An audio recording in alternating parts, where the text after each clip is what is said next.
À l'occasion de la journée commémorative de la mort de celui qu'on a appelé autrefois le sphinx de l'Umété, le fait docteur Etienne Tshisekedi wa Mulumba. Aujourd'hui, l'honorable Jean Gandou, il fait l'analyse sur la vie de ces messieurs, ce qu'il a fait et jusqu'à la mort. Et aujourd'hui, la journée que nous sommes en train de commémorer. Merci de partout où vous nous suivez. Cher honorable, qu'est-ce que vous allez dire à nos téléspectateurs aujourd'hui par rapport à cette journée? Ok, merci beaucoup de m'avoir accordé la parole. Je pense certainement que la journée d'aujourd'hui, c'est une très grande journée, comme vous l'avez épinglé dans votre intervention au début. Cette journée marque pour tout enfant de l'IDPS une grande journée de souvenirs mémorative de la mort du sphinx de l'Umété. Lui qui nous a tout donné, sauf rien. 5 ans plus tard, voilà aujourd'hui, le 1er février, nous sommes en train de se souvenir de ces grands hommes qui fut pour nous un grand esprit. Les gens ont cru qu'après la mort de Tshisekedi, le parti politique dont lui-même était le président devrait disparaître. Mais aujourd'hui, l'IDPS est en train d'exister malgré son absence. Ainsi que nous, enfants de l'IDPS, nous militants, combattants ou sympathisants qui avons aimé Tshisekedi de son vivant, aujourd'hui nous sommes en train de commémorer cette grande journée en mémoire de son combat qui reste aujourd'hui un combat à l'interne des institutions pour que le pays soit stable à tous les niveaux, afin que le peuple congolais qui lui avait placé comme cheval de bataille avec le slogan « Le peuple d'abord », que cela puisse réellement se matérialiser. Voilà, merci beaucoup. Qu'est-ce que vous allez dire de ces Congolais qui pensent que la lutte n'est pas du tout une lutte valable parce qu'aujourd'hui l'IDPS au pouvoir, la population est en train d'accroupir dans la misère? Je pense que nous devons faire la part des choses. Ce pays vient de quelque part. L'IDPS n'avait pas un bâton magique pour rendre toutes choses directement stables. Ce qui dit en accédant au pouvoir, il a trouvé ce pays dans un trou noir où tout, rien n'est passé, rien n'allait dans ce pays.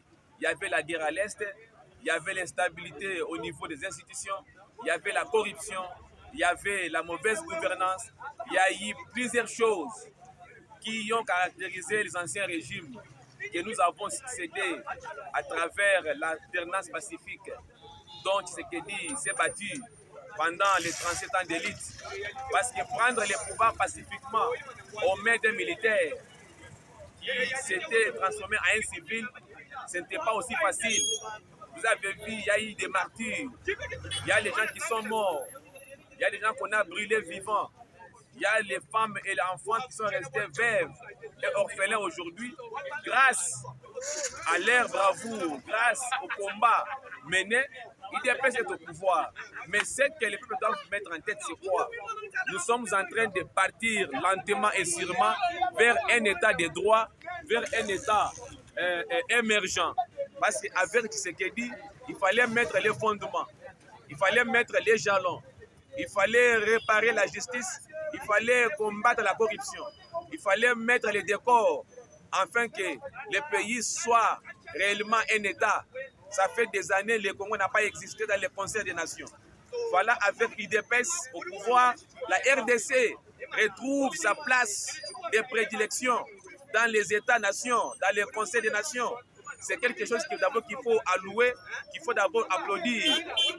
Dans les temps, les Congolais étaient minimisés, marginalisés quand on se retrouvait dans les institutions au niveau international. Mais avec l'avènement de Tshisekedi, comme il avait dit, paix à son âme, que lorsque l'IDPS sera au pouvoir, la RDC retrouvera sa place de prédilection dans les concerts des nations. Moi, je pense certainement que les choses sont en train d'être arrangées. Le fondement est déjà mis en place. Il y a déjà un décor qui est placé et nous sommes en train d'accompagner le garant de la nation, Félix Tshisekedi Tshilombo, enfin, qu'il nous amène vers les bons ports. Honorable, mais tout ce que vous dites, est-ce que vous pouvez rassurer aujourd'hui au peuple congolais? Parce qu'autrefois, dès son vivant, il a milité pour l'état de droit. Aujourd'hui, avec ce qu'on voit, la libération de Ouli Bakonga, une libération frauduleuse, est-ce que vous pouvez rassurer qu'au Congo, il y a un état de droit valablement valable? Nous sommes en train de partir vers un état de droit. L'état de droit n'a pas existé dans ce pays.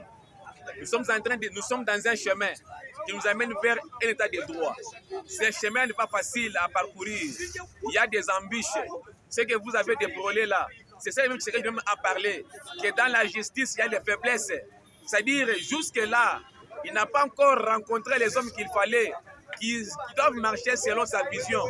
Mais je pense certainement que parmi les 85 millions de Congolais, je pense qu'après une année, après 2 ans, après 3 ans, après ce mandat, je pense que les choses vont certainement s'améliorer que hier. Merci beaucoup, cher honorable, d'avoir répondu à nos questions. Et au prochain numéro, nous disons à vous tous qui nous suivez de vous abonner massivement sur cette chaîne et de passer le poste Lubumbashi. Merci. Au prochain numéro. Merci.